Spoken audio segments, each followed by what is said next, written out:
Ahora, un tema que es de altísima relevancia, porque es tema, obviamente, la boleta de la luz, es tema el tarifazo, una tarifa que ustedes saben tiene distintos componentes, está el componente nacional, el componente provincial, y respecto del componente provincial, el ente provincial regulador de la electricidad del EPRE nos está comunicando que ha emitido una resolución, la resolución 653 del 24, que retrotrae los costos provinciales a los valores que se encontraban vigentes al 23 de mayo. ¿Qué significa esto?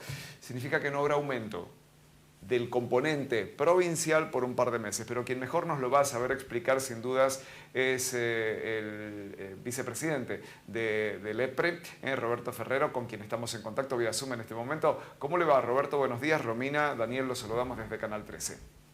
Buenos días, ¿cómo están ustedes? Bien, le pedimos el detalle, por favor, para nuestros televidentes, ¿no? Esto es así. Sí, recordemos que en enero del 2024 se realizó una audiencia pública para conformar a costos las tarifas del servicio público de distribución de electricidad.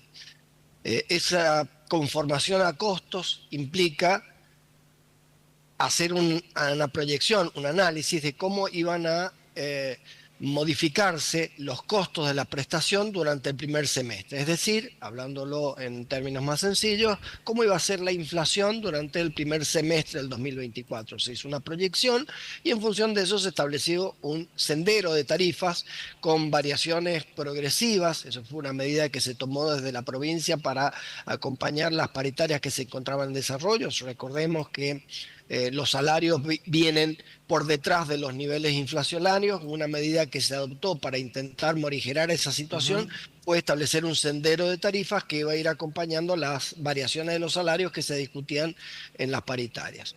Ese sendero de tarifas implicaba una serie de incrementos en escalón en meses sucesivos. Ha ido avanzando el semestre y se ha observado, en función de análisis que se han llevado a cabo y tal cual se previera en la resolución que se emitió, que los niveles tarifarios previstos para el último escalón estaban por encima de los costos de la prestación. Es decir, ha habido, y eso se ha advertido, una desaceleración de la inflación. Bien. Tarifas que estaban pensadas para una situación de inflación deben reformularse porque si se siguiera con esa previsión inicial que se adoptó, estarían por encima de los costos. Teniendo en cuenta esta situación, es que se retrotraen las tarifas en la parte provincial a los niveles que estaban en el 23 de mayo y eso se va a mantener invariable, congelado, hasta que se celebre la audiencia pública y se define un nuevo sendero de tarifas. Esto es, la audiencia pública está convocada para el 31 de julio. Se discutirá un nuevo sendero de tarifas y de ahí saldrá cuándo habrá una modificación de ese sendero tarifario para el segundo semestre. Por ahora, y hasta tanto eso se defina de esa manera, surja de los estudios respectivos, la parte provincial de las tarifas quedan congeladas. Es de esperar que por lo menos hasta las tarifas, hasta las facturas que tienen vencimiento en septiembre, los costos de la prestación asociados a la parte provincial se mantengan fijos e invariables, las tarifas congeladas en ese sentido. Eso Entiendo, Roberto, que esto obviamente es una decisión del ente regulador que tiene plena potestad para ello. Sin embargo, Energía San Juan o Inaturgy y Dexa, ¿tienen alguna potestad para apelar esta medida, para pedir una reconsideración? Sí, por supuesto, les asiste todo el derecho de solicitarlo. Tiene que ver esto con una cuestión de legalidad. Siempre nos toca explicarle a las personas usuarias en general lo que dije al principio, tarifas Sí. conformadas a costos, es decir, las tarifas tienen que reflejar los costos de la prestación. El requerimiento de las empresas, en general, por la situación inflacionaria que se ha vivido, es que las tarifas están retrasadas respecto a los Sí. costos, ¿verdad?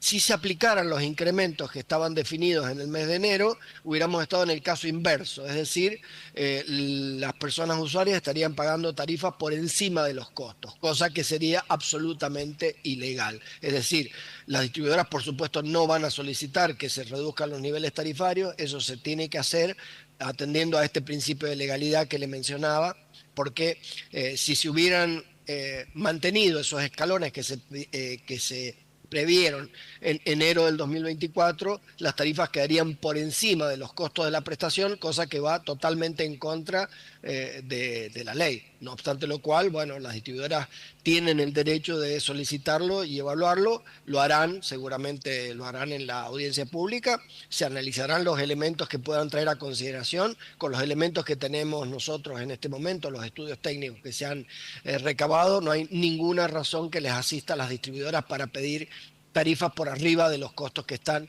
vigentes para el mes de mayo del 2024. Me parece oportuno subrayar que el ámbito de competencia del EPRE es en el componente justamente de la distribución energética. Es decir, los usuarios van a sufrir incrementos, pero bueno, en menor medida, ¿no? Incrementos atinentes a lo nacional. Claro, será una potestad de la nación, ¿verdad? De hecho, hay un componente de las tarifas que es la parte de generación y transporte, como usted bien lo menciona, que son los que define la Secretaría de Energía de la Nación. Esos costos están asociados justamente a esas actividades, es decir, generar electricidad térmica, en la central hidráulica, en la central nuclear, en la central solar. Bueno, eso tiene un costo y ese costo es el costo de generación. Transportar esa energía desde el lugar donde se genera hacia donde se consume, en este caso San Juan, eso tiene otro costo que es el costo de transmisión. Ambos los define la nación. Será la nación quien establezca cuáles son los niveles tarifarios que corresponden en los meses subsiguientes. De hecho, hasta el mes de julio, las tarifas están vigentes, ya definidas por la nación, es decir, tampoco va a haber variación en las tarifas nacionales, por lo menos hasta el 31 de julio del 2024. Luego de eso habrá que ver cómo sigue también las disposiciones que haga la nación. Acá lo fundamental, además de la evolución de los costos, es la nueva política o el nuevo paradigma de asignación de subsidios que ha adoptado la nación argentina, en el sentido de no subsidiar a ningún suministro, salvo única y exclusivamente a los suministros de menores recursos económicos, hogares de menores recursos económicos, que son los únicos que mantienen los subsidios. Entonces, la variación tarifaria tendrá que ver, bueno, por la variación de los consumos, ¿verdad? Si se consumen más, obviamente la factura llega más alta, claro, o por alguna cuestión, disposición de subsidios que adopte la nación de acá para adelante. La última, Roberto, para no abusar de su tiempo, pero esto es una consulta muy recurrente que tenemos acá en nuestro programa en Banda Ancha y obedece a que mucha gente consulta si hay que volver a aplicar, volver a postular para conservar el subsidio a la tarifa eléctrica, o si quien ya cuenta con ese subsidio no tiene que hacer ningún otro trámite para preservar el mismo. Si está inscripto, si ha presentado el formulario, no tiene que hacer ningún trámite, no es necesario reempadronarse. Sí, los que no lo hayan hecho, que lo hagan, porque hay muchos suministros, hogares, que han quedado encuadrados como subsidios de hogares de menores ingresos, es decir, la máxima categoría de subsidios, porque son hogares beneficiarios, de la tarifa social provincial. Esos quedaron encuadrados automáticamente. La nación ha dispuesto que si no se inscriben esos suministros, esa asignación automática se pierde.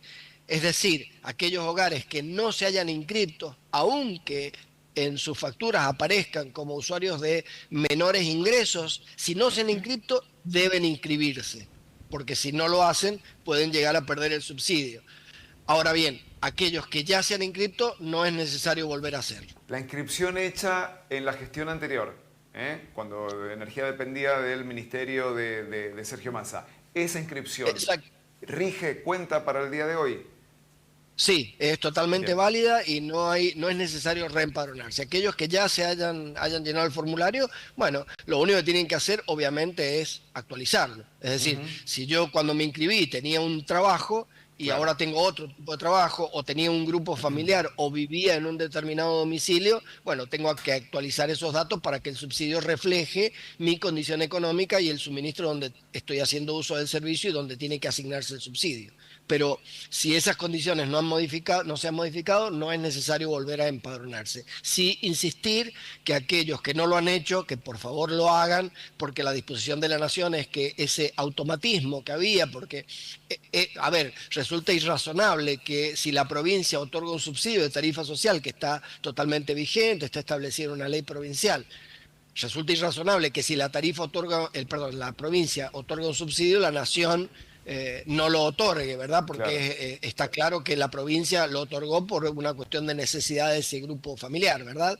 Bueno, la nación ha dicho que si no se inscriben en la nación, aunque la provincia otorgue ese subsidio, la nación lo va a denegar por el simple hecho de no haberse inscrito. Entonces, insisto, aquellos que no se han inscrito tienen que inscribirse. Roberto.